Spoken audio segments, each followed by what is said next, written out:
so where are we headed? We've got to go to the store somewhere. I can't. I know Aunt Sandy said she needed some more tea, so. Yeah. But anyway, so your girl was being interviewed by Dana Bash, CNN, pre-recorded interview. She had a running mate sitting right next to her, and the infamous question comes up about her ethnicity. Okay. And she refused to answer Dana Bash's question, which it was a fair question. Right. And it goes back to if she's black or not. Correct. Correct. Well, Trump was at this conference for the black journalists, and I think the woman was named Rachel Scott, and she asked Trump the question, and Trump rightfully and truthfully answered, hey, when I first knew about her, she was Indian. Right. Then she turned black. Right. And the thing is, we have video footage of her. We have video footage of her with Mindy. How do you pronounce her name? I think it's Kayleen. Yeah, Kayleen. Yeah, Kayleen. We have video footage of her. They're doing the cooking. Right. There was no talk about being African American. Right. And so what I've come to terms with is two things. Well, really one thing is that her mom was Indian from Southeast, I guess, India, and her dad was from Jamaica. So she grew up an immigrant from the immigrant experience. And that to me,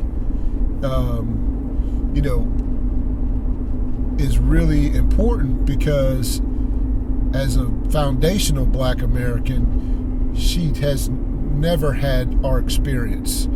And I would say that questioning her father's ethnicity is probably where we could dive in, because if he doesn't recognize himself as black, because he's Jamaican doesn't make him black. Correct. I mean, as I understand, it's a nationality. It is. It's not a race. So, I've only seen one picture of him. So, and the picture I saw of him was ambiguous because it's on Wikipedia. So, I haven't done my due diligence there. But I would say that in that interview with Mindy Kaling, she said she was Indian twice, maybe 3 times. Yes. And her experience was always as growing up as an Indian girl, not as a black girl. Was I wrong from that? No, you were not. But our community is trying to do a lot of gaslighting and play like she was. That woman does not have the same experience that I had growing up. No, she didn't. And if you just follow the facts of her life growing up, she grew up in probably one of the most prestigious, affluent, high educational communities in the United States during the 60s and 70s, Berkeley, California. So she did grow up in Oakland. There was never a time where she would have said, yeah, growing up in Oakland, which we would all kind of say, that would probably make you more black than anything. Mm-hmm. But she didn't say that. Growing up in the shadows of the Black Panther Party, she's never mentioned that. Oh, true. And so if you look at that, and her parents both being of professors and scientists and things of that, went to Berkeley, and then she grew her first 12 years of her life was in that community. And then the next part of her adolescent life was in Canada. Mm-hmm. So you can't come to me and say, hey, her experience at Howard makes her black. No. You know what I'm saying? Because how many white girls and white guys go to Howard, and Indian guys and Asian guys, are they black as well? Well, first of all, it's an insult to me because Sure. I didn't graduate from an HBCU, and I never was interested in pledging a sorority. So, Right. so I'm not. So she's more black than I am. She's like, Yeah. No. Yeah. I that is probably one of the most craziest things I would hear if anyone. very superficial. If somebody would say that going to an HBCU and pledging. But our A sorority. educated black class continues to push that, and it's such an insult. Well, the problem with that is that when you're in that fraternity sorority thing, they are not black power, stand up, fight for black rights on the side of the grassroots community. And They do are you more want to? You're one of them. right. I'm Kappa, so if there's no place of like F the police or anything like that when you're in that type of, because you're more about service and community and citizenship and following in line with whatever democratic rules and regulations are. So there's not anything that's going to benefit the community in general with regard to that. Just having been there, I know that it's not one of the top things that they're looking to do. It's just not. It's more about being in this elite group so that I can network, so I can placate, so I can get that job, so I can get that whatever. I can be in this power. I can gain this, this notoriety in this such area. Yes. And that's what the Divine Nine was ingratiated in. That's why you did that. So it's not about community and service. Don't let people say that to you. Well, that's a red herring anyway. Right, I Like, agree. so what? Like, okay, so besides all of that, the thing is, we're finally waking up, a segment in our community, we're waking up and we're saying, hey, it's not about how much melanin you have in your skin. Right. It's about lineage. Right. It's about this shared experience that foundational black Americans have. Right. We could trace our lineage back to chattel slavery here in the United States. Right. Not in Jamaica, not in Haiti, here in the United States. Right. And Harris does not share that lineage with us. And I saw a clip of, I think her name is, I know her first name is Sunny. I think her last name is Hostin. She's the Afro-Latina. Okay. I don't know if she's still on The View or not, but they showed a clip of her defending Harris and giving her personal experience. She Right. said, I'm biracial. My mom is Caucasian. My dad is of African descent. And she said, hey, when the police comes, they're going to pull us over, talking about, I guess, her and Harris. Right. That doesn't have anything to do with lineage. No, Again, no. we're done with that color thing. Yeah, I think that what people are now seeing, and I think we've talked about this before, especially Democrats, is that they've been able used to throw blacks in just one bucket, and it said, "Hey, fall in line, vote the Democratic line," but the foundational black Americans have now woken up based off, Harris's failure with immigration and, her failure with other things with regard to, the reparations, H.R. 40, that no study ever came from it, and so once again, when she ran for president in, was it 2018 or 2019, she talked about reparations just to get close to us again.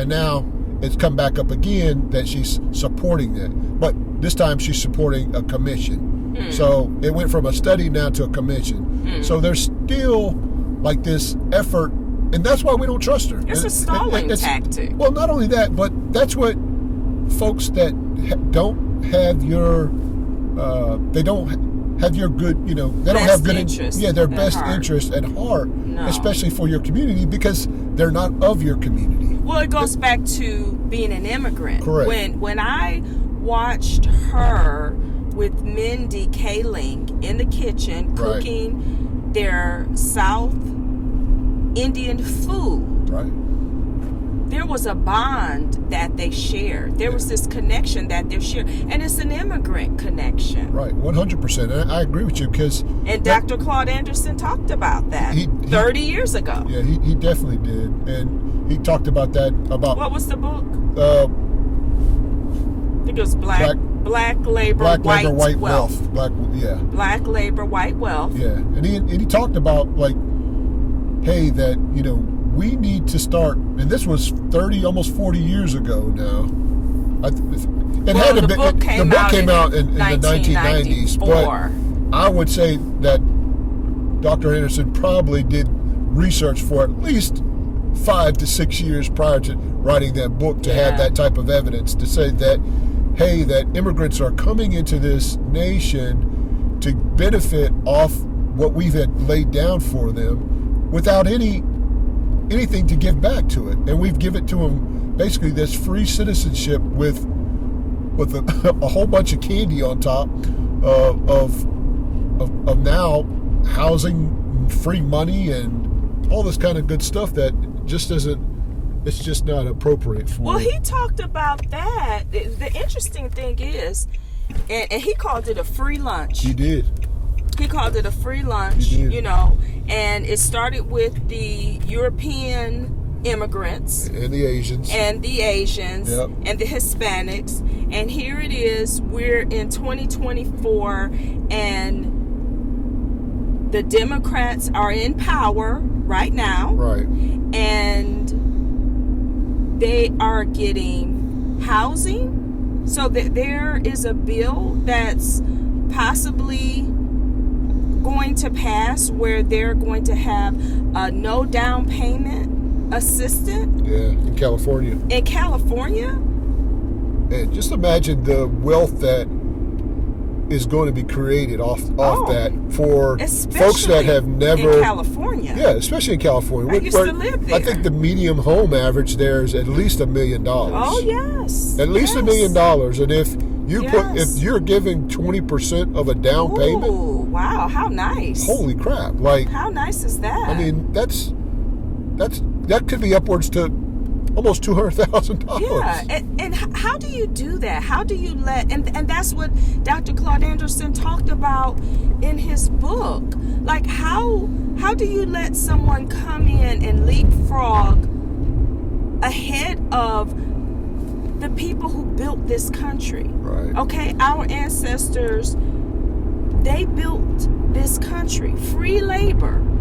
That's why that's why everybody wants to come and experience this American dream. Right. But the thing is, if you come over here, whether it's legally or illegally, no one should be allowed to leapfrog over us. We should be taken care of first. Right. And also, if you choose to come over here, then you have to take the good, the bad, and the ugly. Yeah, you gotta. You can't just come and experience the American dream. The American dream was made possible off of the suffering and pain and slavery and rape of a people. So you have to accept that too. Right. And Dr. Claude Anderson talked about